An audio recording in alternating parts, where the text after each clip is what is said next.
Alors, le conseil de ce matin, nous allons le lire dans le livre de Matthieu, chapitre 14. Matthieu, chapitre 14, à partir du verset 13 jusqu'au verset 21. On va comprendre deux choses ce matin qui vont nous aider dans notre marche avec le Seigneur.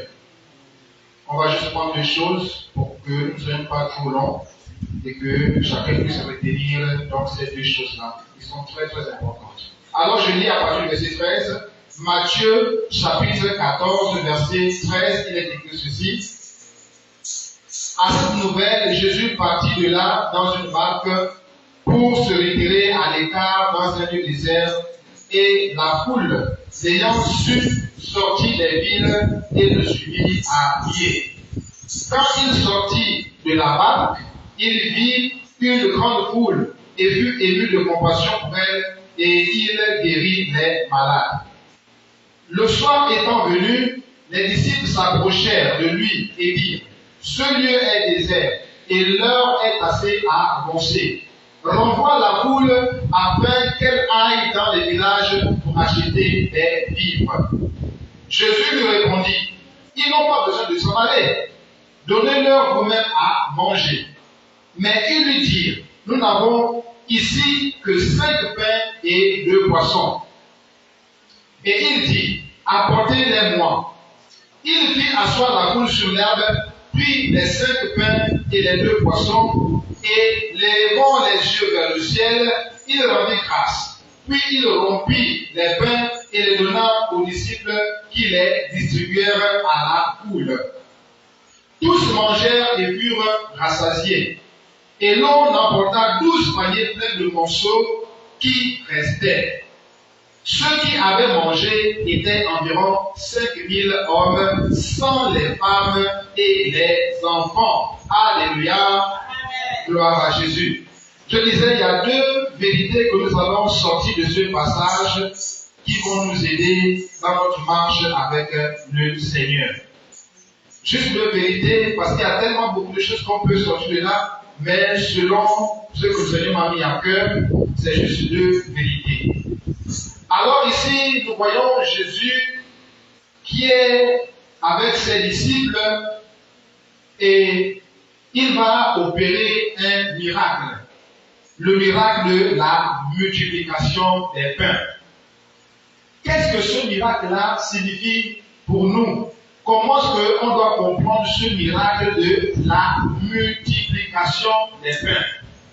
C'est ça, en fait, la question fondamentale à laquelle nous allons répondre dans ce texte. Pourquoi est-ce que Jésus a multiplié le pain? Pourquoi cette multiplication du pain? Quel était le message? Bien aimé, tu dois comprendre une chose. Tout ce que Jésus a fait sur la terre, il a fait pour nous enseigner. Il a fait pour nous donner les vérités ou encore pour nous donner les choses qui étaient cachées encore jusque-là. Les actes que Jésus a posés sur la terre, que ce soit les miracles qu'il faisait, que ce soit les paraboles qu'il donnait, que ce soit les enseignements qu'il donnait à la foule et en particulier avec les disciples, en fait, il y avait un dessein caché derrière. Il y avait un objectif caché derrière. Et pour dire pour ce cas ici, le fait que Jésus ait multiplié le pain, il y a aussi un message qui est caché. Et c'est ce message-là que nous voulons faire ressortir ce matin. Et ce message-là aura 2 points. Donc je disais, le fait que Jésus a multiplié le pain cache un message. Et ce message-là a 2 points. Et ce sont ces 2 points-là que nous allons voir ce matin. Alors, il dit au verset, il est écrit au verset 17, nous n'avons ici que 5 pains et 2 poissons. Tout commence là. Tout commence là, parce que c'est à partir de ça que nous allons comprendre le message qui se cache derrière cette multiplication du pain. Il a enseigné toute la journée. Il a traversé la mer avec les disciples, mais la foule l'a suivi. Et il a enseigné encore, et jusqu'à ce que le soir est arrivé. Et comme ils étaient loin des villages, loin de la ville, il fallait maintenant que Jésus puisse les nourrir. Parce que les mecs, tu dois savoir que quand Jésus t'appelle et qu'il t'amène loin dans son service, et il t'amène loin dans son service, bien-aimé, sache que le Seigneur pourvoira toujours à tes besoins. C'est déjà la première chose que tu dois comprendre. Je n'ai pas encore touché les 2 points de ce jour, mais je ne fais que déblayer encore le chemin. Je suis en train de te dire que quand tu suis Jésus, et qu'en suivant Jésus, tu t'éloignes du village, tu t'éloignes de la ville. En réalité, le village et la ville représentent le confort.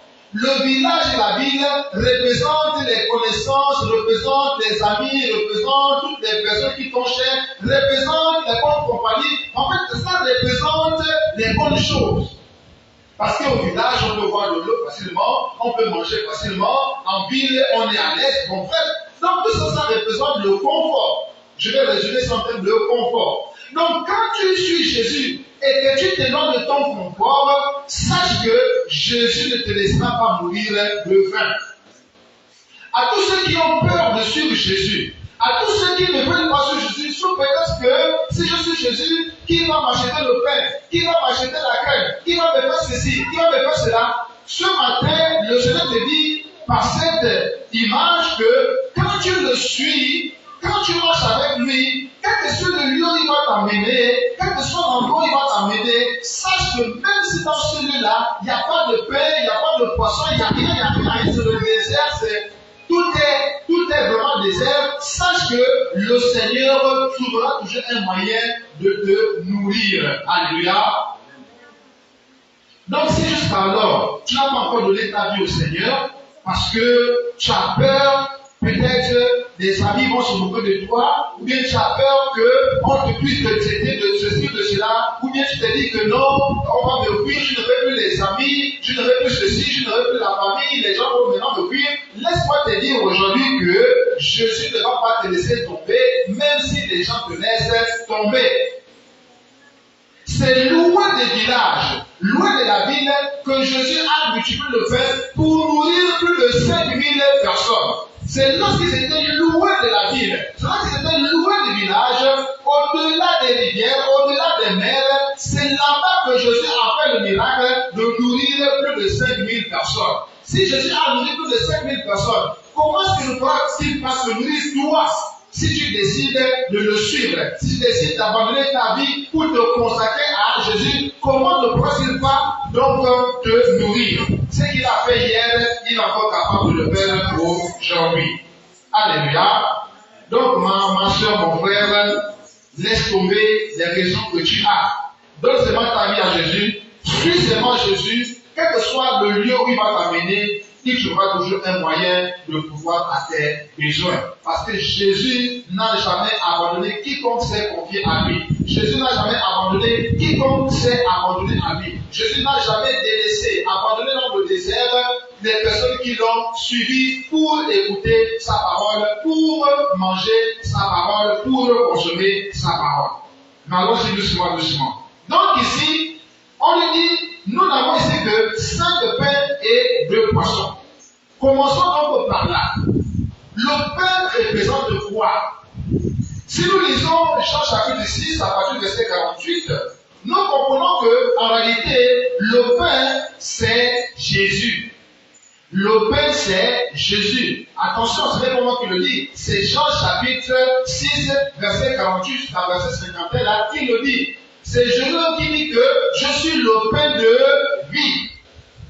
Donc ici, le pain, c'est Jésus. Or, Jésus est dans sa parole. Donc, les 5 pains ici-là représentent la parole de Dieu, ou encore représentent les 5 ministères que l'on peut voir dans le livre d'Éphésiens chapitre 4, verset 11 à 12. Les 5 ministères que l'on voit dans Éphésiens 4, verset 11 à 12 là.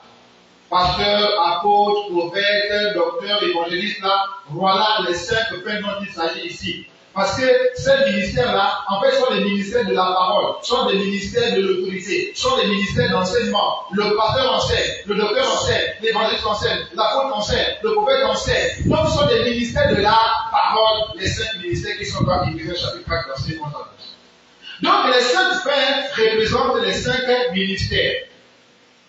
Maintenant, les 2 poissons. Le poisson représente, selon Luc chapitre 5, représente les âmes. Et comme on dit deux poissons, il ne s'agit pas de 2 âmes, non. Il s'agit des âmes des 2 sexes, homme comme femme. Parce que la Bible déclare dans le livre de Genèse que homme et femme, il est créa. L'homme, c'est une âme à sauver. La femme, c'est une âme à sauver. Donc, moi, en tant qu'homme, je suis une âme à sauver. Toi, en tant que femme, tu es une âme à sauver. Donc, les 2 poissons ici-là représentent l'homme et la femme. L'homme et la femme. Souvenons-vous que dans Éden, il y avait l'homme et la femme. Quand Dieu a décidé de sauver l'homme, il a aussi décidé de sauver la femme. Quand la femme a désobéi, c'est l'homme aussi qui a désobéi. Donc l'homme et la femme marchent de pair. Voilà pourquoi nous parlons de 2 poissons ici. Donc ici, les disciples disent, nous n'avons ici que 5 paires et 2 poissons. Voilà ce que Jésus va faire.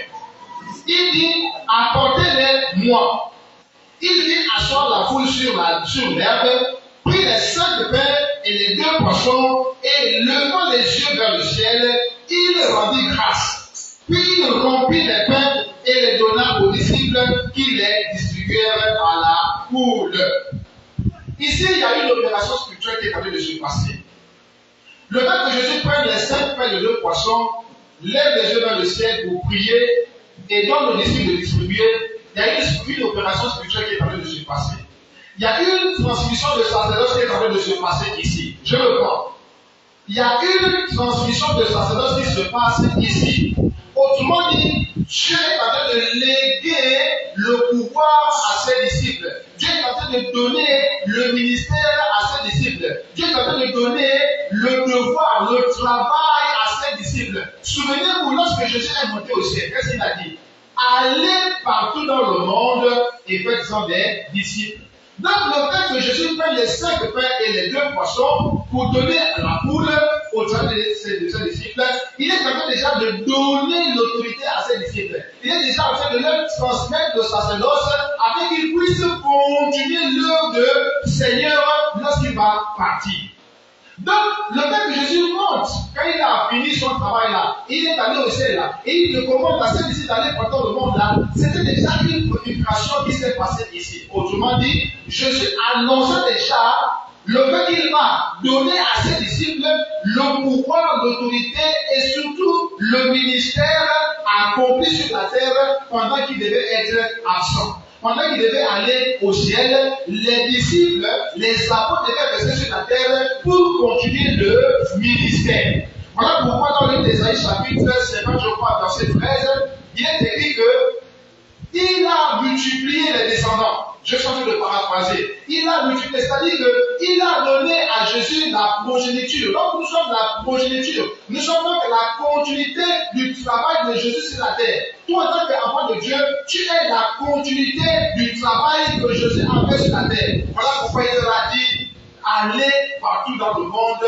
et faites de tout le monde les disciples. Donc nous en tant qu'Église, nous en tant qu'enfants de Dieu, nous avons reçu le mandat, nous avons reçu le pouvoir, nous avons reçu l'autorité et l'autorisation de prêcher l'évangile à tout le monde entier et d'en faire des disciples. Ce travail-là que Dieu a accompli aux disciples pendant qu'il était en train de monter, il avait déjà commencé à le faire dans cette opération de la multiplication du pain. Donc ici, la multiplication du pain symbolise le fait qu'il a distribué les dons, les ministères à ses enfants, à ses disciples, afin qu'ils puissent bien sûr continuer le ministère. Alléluia. Donc, je reprends pour dire, la multiplication du pain, c'était une manière pour Jésus d'annoncer la distribution des dons. Vous savez, dans le livre de 1 Corinthiens, il est dit qu'il a distribué les dons à l'église. Il a fait aux hommes des dons. Donc ici, par cette opération de la multiplication du pain, Jésus était déjà en train d'annoncer que bientôt il va aller au ciel, mais avant de partir, il va confier des dons, il va donner des dons, il va faire des dons, il va confier des tâches, il va donner des ministères. Bref, il va confier du travail à ses disciples qui doivent continuer à faire pendant que lui serait déjà au ciel. C'est cette multiplication du pain-là qui annonce cela. Et si nous partons maintenant à la fin même du livre de Matthieu, pendant qu'il est en train de monter, il va leur dire allez partout dans le monde. Vous voyez, il leur a confié la mission. Il a confié aux apôtres, il a confié aux disciples la mission d'aller partout dans le monde. C'est à tous les disciples qu'il a confié. C'est aux 12 qu'il a confié la mission. Il n'a pas confié la mission à 5, non. Mais c'est aux 12 qu'il a confié la mission d'aller partout dans le monde pour prêcher le message de la croix, le message de la bonne nouvelle. Mais comment cela se voit-il exactement dans ce texte-ci? Alors, nous comprenons déjà que la multiplication de pain, c'est le fait que Jésus a multiplié les dons à l'église, il a multiplié les dons aux hommes afin qu'ils puissent continuer son œuvre. On a déjà compris cela. Nous voulons encore voir quelque chose de très précis ici. Regardez, il fit asseoir la foule sur l'herbe, prit les 5 pains et les 2 poissons, et levant les yeux vers le ciel, il rendit grâce. Puis il rompit les pains et les donna aux disciples qui les distribuèrent à la foule. Les disciples ont pris le pain qui a été rompu. Ensuite, il a donné aux disciples l'ordre d'aller distribuer à la foule. Et les disciples ont pris les pains et ils ont commencé à distribuer à toute la foule. Et là, il déclare que personne n'a manqué de quoi que ce soit. Personne ne peut dire qu'il n'a pas reçu le pain. Non. Mais tous ceux qui étaient là ont reçu le pain. Donc ils ont rompu le pain et ils ont distribué ce pain-là à toute la foule. Donc le fait que les disciples distribuent le pain, c'est ce que nous appelons aujourd'hui l'évangélisation. C'est ce que nous appelons aujourd'hui enseigner. Donc là, par exemple, je suis en train de distribuer le pain. Ce que je suis en train de faire là, c'est une manière de distribuer le pain. Si nous partons dehors là, pour annoncer l'évangile aux païens, nous sommes en train de distribuer le pain. Donc en fait, la distribution du pain, c'est quoi? C'est le fait que nous annonçons l'évangile, c'est le fait que nous enseignons l'église, c'est en fait le perfectionnement des saints, comme on le voit dans l'Éphésiens chapitre 4, verset 11 à 12. Alléluia. Donc ici, bien aimé, nous comprenons qu'il y a une opération spirituelle qui s'est passée dans cette multiplication du pain. Il y a une transmission de sacerdoce qui s'est passée. Il y a une transmission de ministère qui s'est passée. Il y a une transmission de charge qui s'est passée dans cette multiplication de pain. Jésus savait qu'il était là pour un temps et qu'il devait partir. Mais il ne peut pas partir en laissant ses disciples comme cela. Les disciples devaient continuer l'œuvre que Jésus était venu faire sur la terre. Mais il fallait qu'ils transmettent comme on dit, ce flambeau-là. Et il a commencé à le faire par cette opération de la multiplication de pain. Et cela s'est concrétisé le jour où il est monté sur la terre. Je veux dire vers le ciel. Il leur a dit, allez dans le monde. Et mieux encore, le jour de la Pentecôte, il a accompli sa promesse. Souvenez-vous que le jour de la Pentecôte, le Saint-Esprit est descendu et alors les disciples ont été équipés et par après ils sont dispersés pour maintenant aller dans le monde annoncer la bonne nouvelle. Mais tout cela s'est passé d'abord de manière physique parce que Dieu travaille à ce deux niveaux-là. D'abord physiquement et puis spirituellement. C'est le physique qui nous permet maintenant de voir ce qui se passe dans le monde spirituel. C'est comme ça que Jésus enseignait. Pour nous permettre de comprendre les choses spirituelles, il les matérialise d'abord. Il les fait d'abord physiquement. Mais en réalité, ce qu'on doit comprendre, c'est l'explication spirituelle. Donc la multiplication de pain ici, là, c'est en fait le ministère de l'évangélisation que le Seigneur a confié à ses disciples. La multiplication de pain, c'est le travail de la bonne nouvelle qu'on doit annoncer à toute la création. Le fait de multiplier le pain et de distribuer ce pain-là à toute la foule, c'est l'évangélisation, c'est la sainte doctrine qu'on doit annoncer, qu'on doit enseigner au monde entier. C'est ça, bien aimé, que nous devons comprendre ici. Voici pourquoi la première chose qu'on doit retenir dans ce texte-là, c'est quoi? C'est que la sainte doctrine ou encore le message de l'évangile, le message de la croix, doit être normalement partout dans toutes les églises qui appartiennent à Jésus. La sainte doctrine va être le message bien partagé par toutes les églises qui appartiennent à Jésus. Pour être encore plus clair, en réalité, sur la terre, on devrait seulement avoir une même doctrine. Je dis bien, en réalité, en principe, normalement, sur la terre, on devrait seulement avoir une seule et même doctrine. La sainte doctrine, la doctrine de Jésus, le message de la croix. C'est le message de la croix que normalement toutes les églises sur la terre devaient enseigner.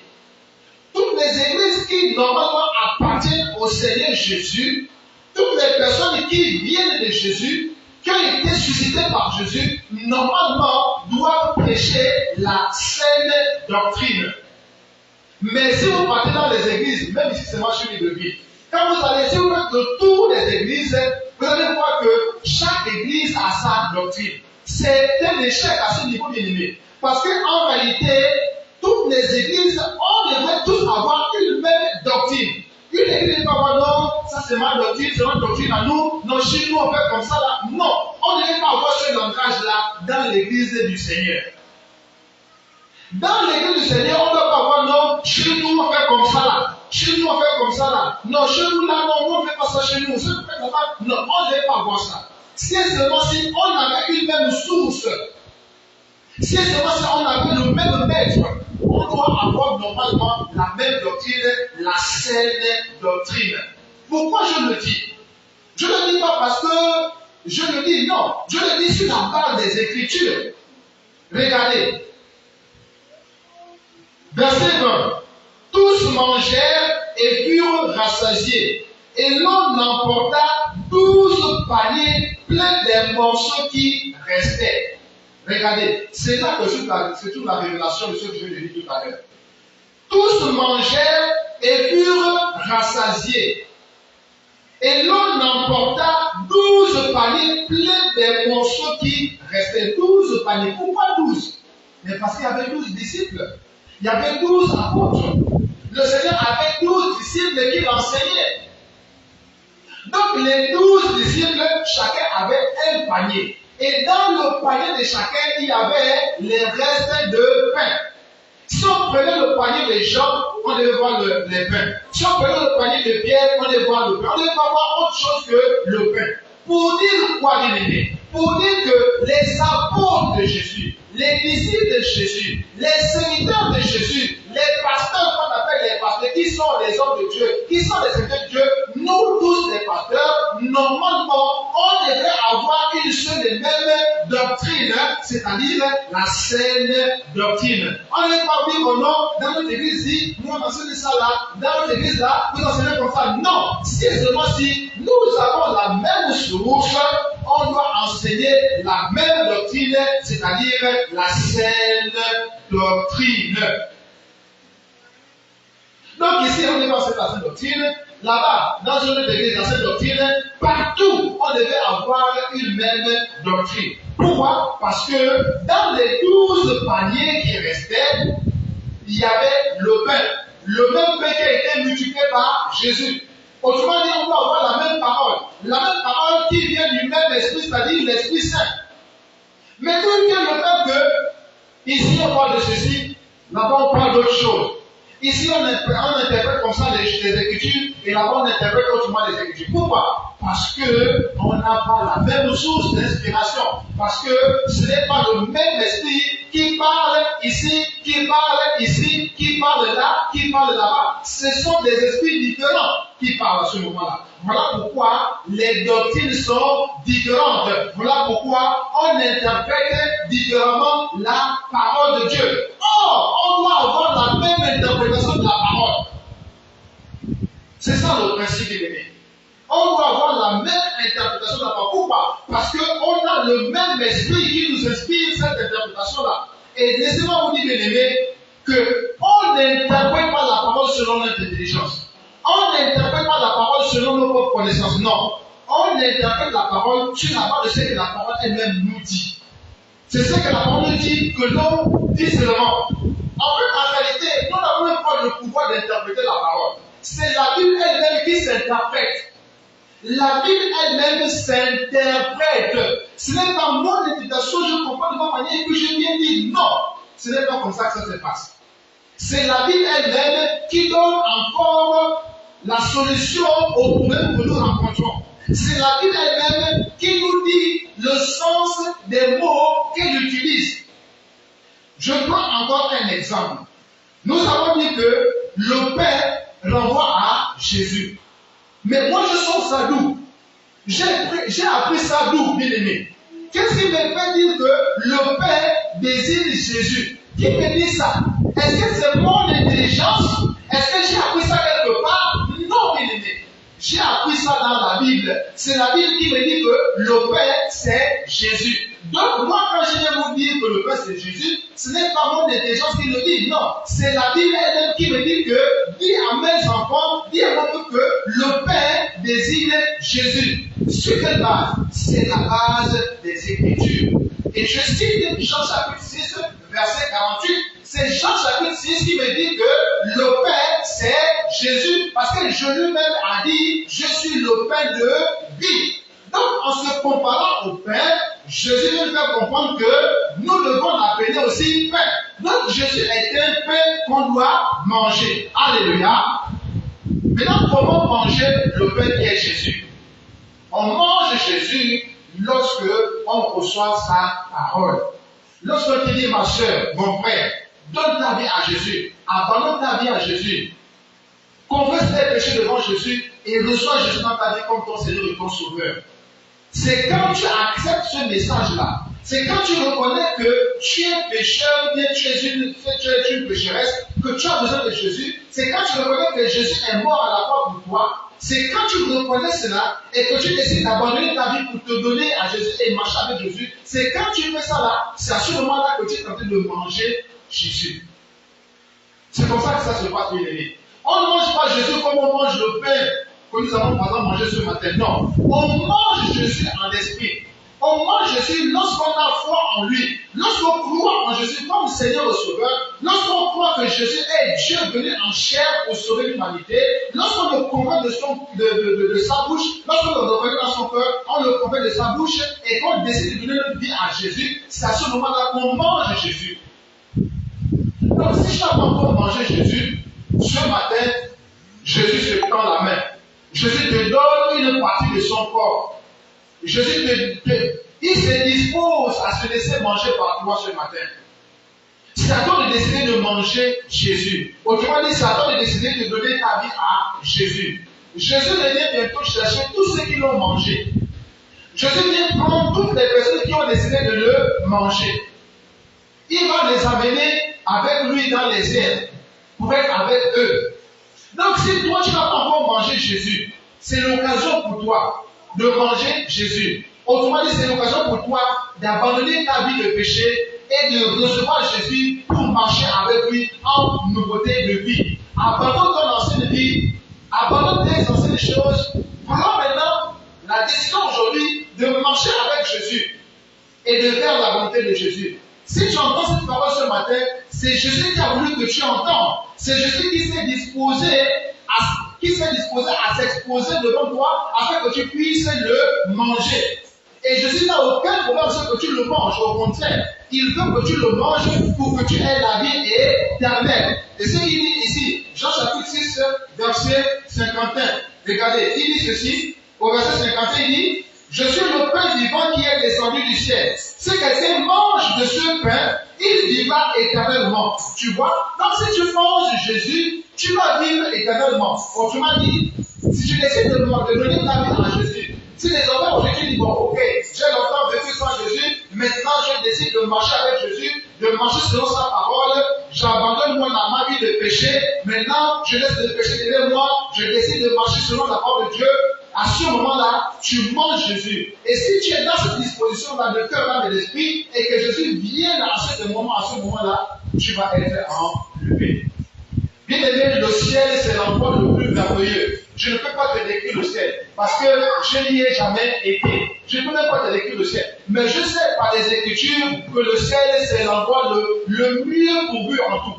Parce que c'est là-bas que Dieu habite. Et nous savons que là où Dieu est, c'est le meilleur endroit. C'est déjà sur la terre, il y a des beaux endroits sur la terre. Nous le reconnaissons, il y a des endroits magnifiques sur la terre. Imaginez maintenant ce qu'il y a au ciel. Mais c'est là-bas que Jésus veut nous amener. C'est là-bas que Jésus veut nous amener. C'est seulement si toi et moi nous décidons de le manger et de le mener avec lui maintenant. C'est là-bas qu'il veut nous amener. Parce qu'ici sur la terre, nous ne sommes que passagers, bien aimés. Dieu veut nous amener au ciel. Ici, dans cette église, notre objectif c'est le ciel. Et on dit, es-tu prêt ou bien prête pour aller au ciel? Bien aimé, en te préparant ce matin, Jésus veut que tu sois prêt pour aller au ciel. Bien aimé, pour aller au ciel, c'est très simple. Crois seulement en Jésus. Donne ta vie en Jésus et surtout marche selon sa parole. Et tu vas voir que tu ne seras pas déçu. Tu vas voir que tu seras au ciel. Tu vas voir que tu vas aller au ciel. Si tu donnes ta vie à Jésus et que tu marches selon sa parole, je t'assure, tu vas aller au ciel. Parce qu'il y a que ces deux principes-là. Croire en Jésus et marcher selon sa parole. C'est tout. Tu crois en Jésus, tu décides d'abandonner ta vie, tu donnes ta vie à Jésus, tu décides maintenant de marcher avec Jésus selon sa parole, c'est fini. Voilà le chemin qui mène au ciel. Car il a dit dans Jean 14, verset 6 que je suis le chemin, la vérité et la vie éternelle. Donc la vie éternelle, c'est Jésus. Le chemin qui amène à la vie éternelle, c'est Jésus. Le pain de la vie éternelle, c'est Jésus, selon ce que nous venons de lire. Et il continue à dire, et le pain que je donnerai, c'est ma chair que je donnerai pour la vie du monde. Donc Jésus a déjà donné sa vie à la croix. Il n'attend plus que toi pour que tu décides maintenant de donner ta vie. Il n'attend plus que toi maintenant pour que tu décides de laisser commencer de vivre le péché là. Pour maintenant t'attacher à lui dans l'obéissance à sa parole. Pour que tu aies la vie éternelle. Parce que ce qu'il dit ici, le pain c'est ma chair pour la vie du monde. Le pain de la vie éternelle c'est Jésus. Donc mon frère, ma soeur, ce matin, Jésus se présente à toi comme le pain. Donc s'il a multiplié le pain ce jour-là, c'est pour ça qu'on va te dire qu'il a répandu sa parole sur la terre. Bien aimé, je ne sais pas si c'est encore un endroit sur la terre où l'évangile n'est pas encore arrivé. Peut-être. Mais presque sur toute l'étendue de la terre, la parole de Dieu est déjà arrivée. Je dis bien presque sur toute l'étendue de la terre. La parole de Dieu est déjà arrivée. Et en plus encore avec les réseaux sociaux, ça va même encore très vite. Donc le pain est déjà distribué. Et on continue même encore à distribuer le pain. Le pain continue à être distribué. Ce matin encore, je suis en train de distribuer le pain. Pourquoi? Pour que vous puissiez le manger afin d'avoir la vie éternelle. Je continue pour dire dans le verset de base, Matthieu 14. Regardez, il dit ceci. Tous mangèrent et furent rassasiés. Et l'homme n'emporta 12 paniers pleins de morceaux qui restaient. Ce verset-là nous montre qu'en réalité, l'église qui vient de Jésus, toutes les églises qui appartiennent à Jésus doivent prêcher le même message, le message de la croix, le message de la mort et de la résurrection de Jésus, la saine doctrine. Toute église qui appartient à Jésus doit prêcher le message de la croix, doit prêcher la saine doctrine. Le message de la croix doit être le message central de toute église qui appartient à Jésus. C'est ça qu'on doit comprendre dans ce verset 20 de Matthieu 14. Les morceaux qui restaient là, c'est quoi? Mais des morceaux de pain, c'est-à-dire, c'est la parole que Jésus a laissée. C'est la parole que Jésus a laissée à ses disciples qu'on doit maintenant répandre. C'est ce que nous sommes en train de faire aujourd'hui là. Là, ça sont les morceaux qui sont restés. Parce que Jésus a déjà laissé, il a déjà donné ce qu'il avait fait, il a déjà fait tout ce qu'il avait déjà fait. Il est mort, il est resté, il est déjà monté au ciel, il est déjà en train de nous préparer. Il a déjà fait tout ce qu'il va faire. Maintenant, ce qui reste là, c'est quoi? C'est maintenant nous les disciples à annoncer ce que Jésus a fait. Pourquoi? Parce qu'il a déjà fait l'essentiel. Voilà pourquoi on dit ici là, les morceaux qui restaient. Donc, les morceaux qui restaient, c'est maintenant nous qui sommes restés sur la terre, à qui Dieu a donné le pouvoir d'annoncer le message de la croix. Le message de la croix, c'est la mort et la résurrection que Jésus a accompli pour le salut de l'humanité. C'est ce qu'il a déjà fait. Ce qui reste à faire, c'est quoi? C'est maintenant annoncer ça, c'est tout. Et c'est ça donc les morceaux qui restaient. Et donc, ce sont ces morceaux-là que les disciples ont mis dans les paniers. Ce sont ces morceaux. Autrement dit, si moi je suis disciple de Jésus, si moi je suis appelé du Seigneur, je dois annoncer le message de la croix. Si maintenant moi j'appartiens à Christ, si réellement je suis appelé de Jésus, normalement le message que je dois prêcher aujourd'hui en ce temps de la paix, c'est celui de la croix. C'est-à-dire, je dois annoncer le message de la croix, de la mort et de la résurrection. Voilà le message qui doit maintenant primer en ce temps de la paix dans l'église du Seigneur. Tout message en dehors de ça est out.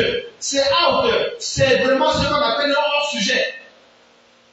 Tout message qui n'est pas centré autour de la croix de Jésus, tout message qui n'est pas centré autour de la mort et de la résurrection de Jésus est un message hors sujet. Parce qu'en ce temps de la fin, le message qu'on doit maintenant prêcher, c'est le message de la mort et de la résurrection de Jésus. C'est le message de la repentance. C'est le message qui doit nous encourager à fuir le péché, à abandonner le péché, à se détourner du péché pour marcher dans la parole de Dieu, pour marcher dans la sainteté, pour marcher dans la justice, pour marcher dans la vérité. Sainteté, vérité, justice, tout ça là, c'est toujours Jésus. Donc, en gros, le message de l'église d'aujourd'hui, c'est l'église, c'est le message qui prêche Jésus du début jusqu'à la fin. C'est ce qu'on appelle la saine doctrine. Alléluia. Au verset 21, il dit, ceux qui avaient mangé étaient environ 5000 hommes. Donc ici, les 5000 hommes, on dit sans les femmes et les enfants. On ne compte pas les femmes et les enfants, on compte les hommes. 5000 hommes. Pourquoi, bien-aimés? Ce n'est pas qu'on n'aime pas les femmes. Ce n'est pas qu'on n'aime pas les enfants. Non. Ça veut dire seulement dire que les 5 pères-là, je disais, les 5 pères-là renvoyaient aux 5 ministères. Ça veut donc dire quoi? Ça veut dire que les 5 ministères d'autorité de la parole appartiennent aux hommes. Ce sont les hommes qui doivent exercer les ministères de la parole. Les ministères de la parole. Le sacerdoce est exercé par l'homme dans l'église du Seigneur. C'est ce que ça veut dire ici là. Donc, les gens qui disent que non, les femmes peuvent être pasteurs, ils n'ont pas compris les Écritures. Une femme ne peut pas être pasteur d'une église, ce n'est pas possible. La preuve est là. 5 pères qui renvoient aux 5 ministères. Et quand on compte maintenant, on dit 5000 hommes sans les femmes, sans les enfants. Un enfant ne peut pas venir ici là être pasteur. Une femme ne peut pas venir ici là être pasteur. Non. Pourquoi? Parce que les 5 ministères d'autorité d'enseignement là sont confiés aux hommes. La preuve est là, noir sur blanc. Ceux qui avaient mangé étaient environ 5000 hommes, sans les femmes et les enfants. Sans les femmes, donc on ne compte pas les femmes. Autrement dit, une femme ne doit pas être dans le sacerdoce. Une femme ne doit pas exercer le sacerdoce. Une femme ne peut pas exercer le ministère pastoral. Ce n'est pas possible. Elle peut exercer le don de prophétie. Elle peut exercer le don de prophétie, mais elle ne peut pas être comme ministre en tant que prophète. Ce n'est pas possible.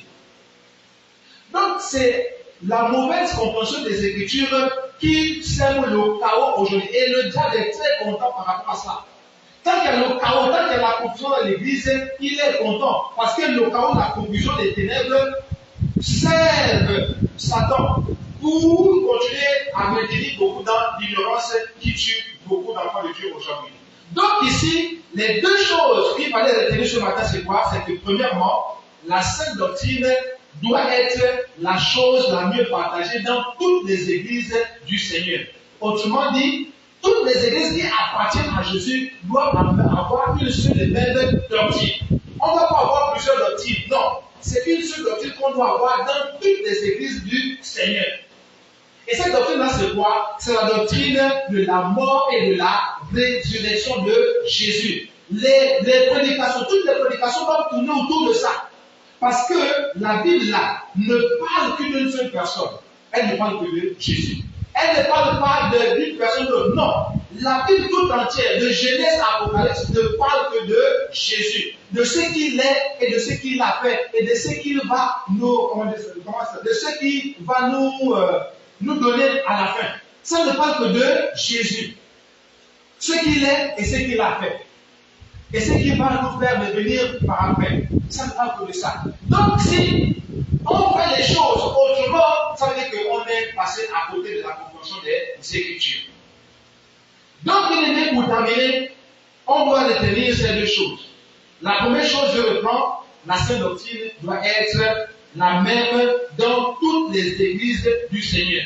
Toutes les églises du Seigneur doivent avoir une seule et même doctrine, une doctrine qu'on appelle la sainte doctrine basée sur la mort et la résurrection de Jésus. Voilà, bien aimé, le fondement de la sainte doctrine que les églises du Seigneur doivent prêcher aujourd'hui. Donc, un jour, si vous partez dans une église, on ne vous prêche pas la sainte doctrine, autrement dit, on ne vous prêche pas Jésus, c'est-à-dire, on ne vous prêche pas la croix, c'est-à-dire, on ne vous prêche pas la mort, la résurrection de Jésus, mon frère, ma soeur, ne va plus là-bas. Parce que tu n'es pas en train de te préparer pour aller au ciel. La deuxième chose qu'on va retenir ce matin, c'est que les saints ministères sont donnés à l'homme, pas à la femme. Ça ne veut pas dire que la femme ne peut pas travailler. Non. Ça ne veut pas dire que la femme ne peut pas servir dans l'église. Non. Ça veut seulement dire que celui qui a autorité à enseigner l'église, c'est l'homme. La femme peut enseigner une autre femme. Mais dans l'église du Seigneur, quand nous sommes là assis, une femme ne peut pas venir ici, là, pour dire, oh, vous ouvrez vos Bibles, aujourd'hui on va enseigner sur. Non. Ça c'est une abomination. C'est ce qu'on doit comprendre dans cette parole. Donc, en résumé, bien aimé, la multiplication de pain nous enseigne un message, le message de la croix. Le message de la croix qui doit être prêché partout dans le monde entier. Je reprends. Le message de la multiplication de pain nous enseigne le message de la croix qui doit être multiplié, qui doit être enseigné partout dans les églises, partout dans le monde entier, selon Matthieu chapitre 28, verset 19 à 20. Le mandat que Dieu a donné à son église, le mandat que Dieu a donné à ses apôtres, à ses disciples, c'est celui d'enseigner le monde entier. Et donc, tout disciple encore, tout homme de Dieu, qui s'accepte comme de Dieu, qui se prétend de Dieu, doit enseigner la saine doctrine. Tous ceux qui disent que je suis appelé par le Seigneur doivent enseigner la saine doctrine. Pas autre chose, rien que la saine doctrine. On l'a déjà démontré dans le passage. Donc, bien aimés, en résumé, prêchons la sainte doctrine partout où nous sommes. Nous sommes appelés à prêcher la bonne nouvelle. Nous sommes appelés à prêcher le message de la croix. Nous sommes appelés à prêcher Jésus mort et ressuscité. C'est la mort et la résurrection de Jésus qui donne l'espérance de la vie éternelle. Donc c'est ce message-là que nous devons prêcher tous les jours dans nos maisons, tous les jours dans nos églises, tous les jours au travail. Partout où nous sommes, c'est ce message-là que nous devons prêcher. La mort et la résurrection de Jésus. Voilà le message clé, surtout en ce temps de la fin. Alléluia. Amen. Amen. Alors, un dernier texte nous dit ceci. On est dans Matthieu, chapitre 20.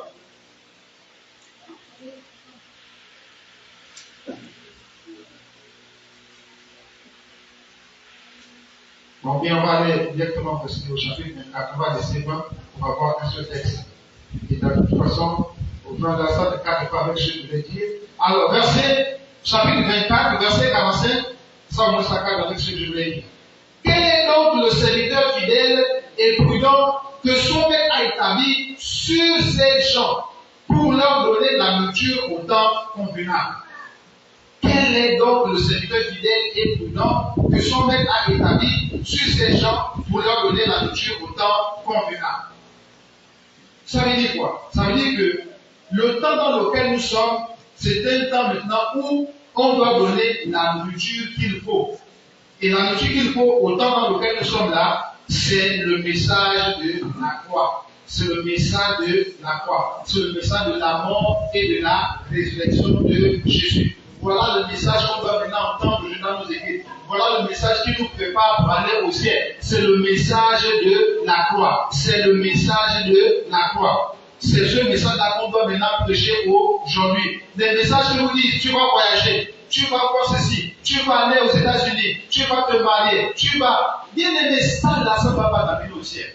Le message qui va t'amener au ciel, c'est celui de la croix. C'est le message qui te demande de te repentir de tes péchés. C'est le message qui te demande de t'éloigner du péché. C'est le message qui te demande d'abandonner ton ancienne vie. C'est le message qui te demande de regarder à Jésus, de compter sur Jésus. C'est le message qui te demande de te détourner des mauvaises voies, de te détourner du mal pour t'attacher bien. Voilà le message qui te prépare pour le ciel. Voilà ce message-là. C'est ça la nourriture du temps convenable. Alléluia. Alors, bien aimé, que le Seigneur nous aide à demeurer non seulement dans ce message, mais surtout à le vivre dans notre vie de tous les jours et aussi à l'enseigner aux autres. Alléluia. Que le Seigneur bénisse sa parole.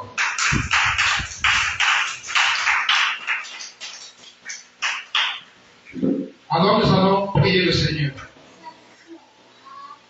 On va prier le Seigneur et chacun de nous va dire à Dieu, Seigneur,